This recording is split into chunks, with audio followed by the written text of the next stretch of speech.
I think the hardest thing in recruiting right now is alignment. I think we're in such an interesting time. So many people are being laid off, so many companies are laying off, and yet there are so many companies still hiring. And when you have such a population of people that are available for talent and you have companies hiring, something's wrong there. I think the number one existential threat is the aging workforce.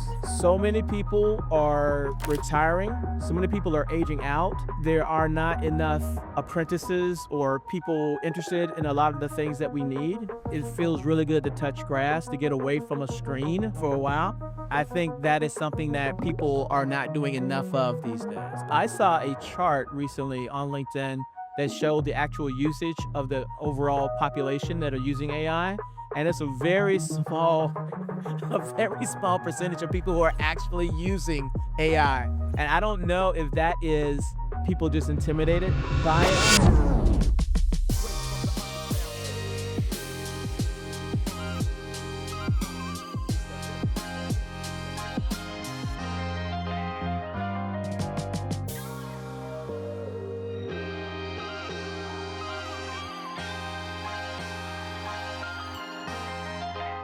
Hey, this is William Tincup. I am joined by Jim Stroud. Hello, sir. How are you? I'm doing well. I am doing really well. And you and I have known each other for 117 years. Actually, I think it was 225, but who's counting? So do us a favor and do the audience a favor and introduce yourself. Yes, my name is Jim Stroud. Presently, I am the head of market strategy and industry outreach for Proven Base. Prior to that, I worked at Microsoft, Google, Siemens. At one point, I was the global head of recruiting and sourcing strategy for Randstad SourceRight. Maybe you've seen some of my content on LinkedIn. Maybe you saw me at a SourceCon conference. Who knows? Hey, he's everywhere. I've looked up to him for a long time. Aw, shucks. Jim, Sir. all right, let's start off with kind of the basics. What do you think the hardest thing in recruiting is right now? I think the hardest thing in recruiting right now is alignment. I think we're in such an interesting time. So many people are being laid off, so many companies are laying off, and yet there are so many companies still hiring. Right. And when you have such a population of people that are available for talent and you still have companies hiring, something's wrong there. So I think it's alignment. I think the people that the companies are looking for are maybe they're not marketing themselves correctly, or maybe they don't have the right skills. I don't know. It's just a weird kind of situation, you know? Yeah. And I think what's interesting is I took alignment internal to the hiring manager, to the recruiter, to the candidate around the position. Like, how do you get people to look at the same thing and see the same thing? Yeah. Yeah. Yeah. So when you need to recharge your recruiting mind or your innovation battery, etc., what do you do? I go for a long walk.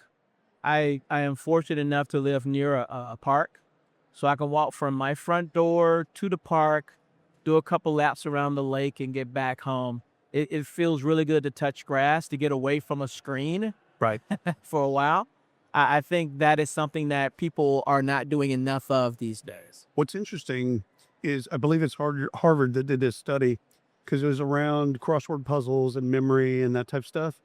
And the bit was if you go outside for 30 minutes and just be aware, the birds, the grass, the lawnmower going, the whole bit, be aware, it does more for your memory than crossword puzzle or Sudoku.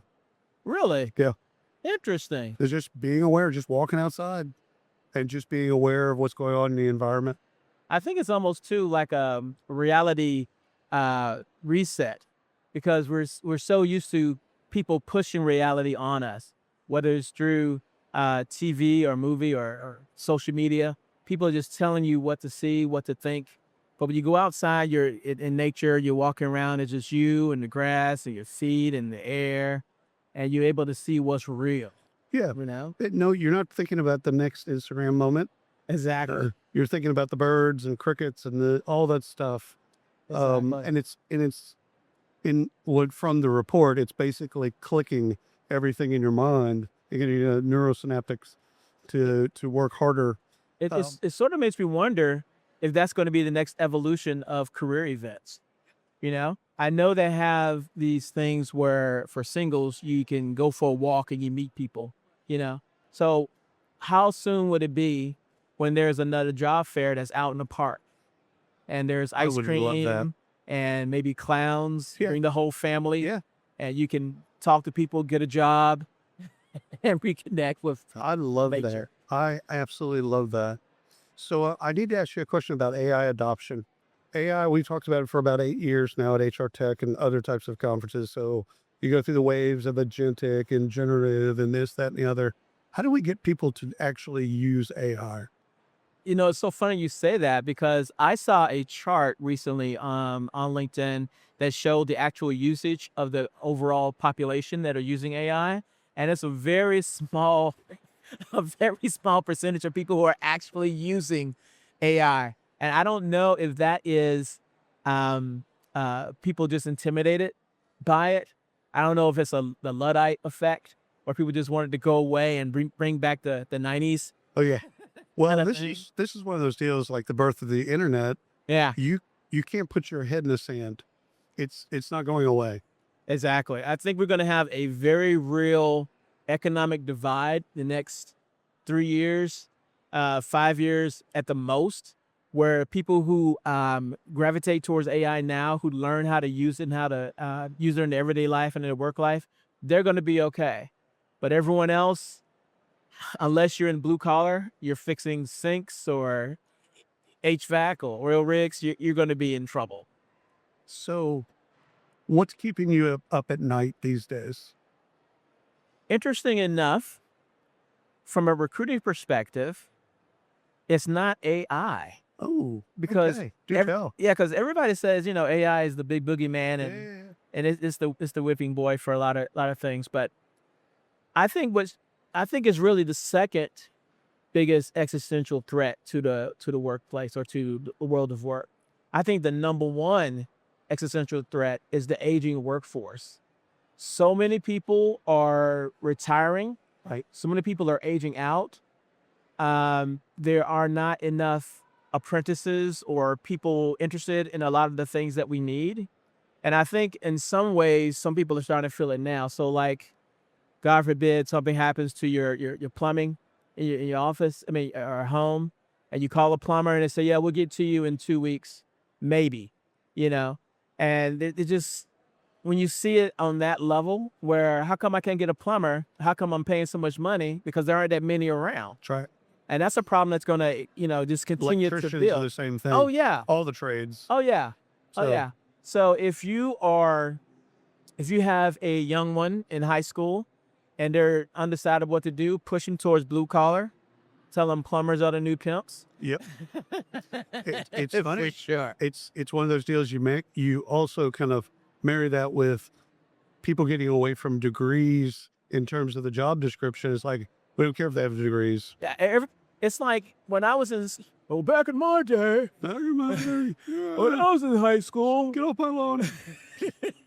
we had auto tech. So people would, you could learn how to, change oil on a car. Billy was good with his hands in high Yeah. school. Yeah. Or you had metal tech, or you can build stuff with metal or wood tech. Yep. And they had home ec, Oh, which, yeah. stereotypically for women. And cosmetology. Yeah. Oh, Yeah, you learn something and you can leave high school and get a gig without taking on the massive debt of college. They need to bring all of that back. I think eventually they will, if they haven't already. It's going to be a saving grace. Universities are going to have to morph. For sure. I saw an article somewhere where some schools were talking about reducing the requirements for a bachelor's degree from 4 years to 3 years to be more competitive. Smart. Yeah. Get in, get out. Yeah, Like a bank robbery. just, there's no need to stay. exactly. This has been wonderful. My Thank pleasure. you for carving out time for us. Oh, yeah. How can people find you? Well, they can find me at jimstroud.com, which is my personal website. You can also reach out to me on LinkedIn. I like to think I'm approachable. Yes, you are. Reach out, and we'll talk. Awesome. Thank you so much for carving out time for us. Thank you, sir. And we're out.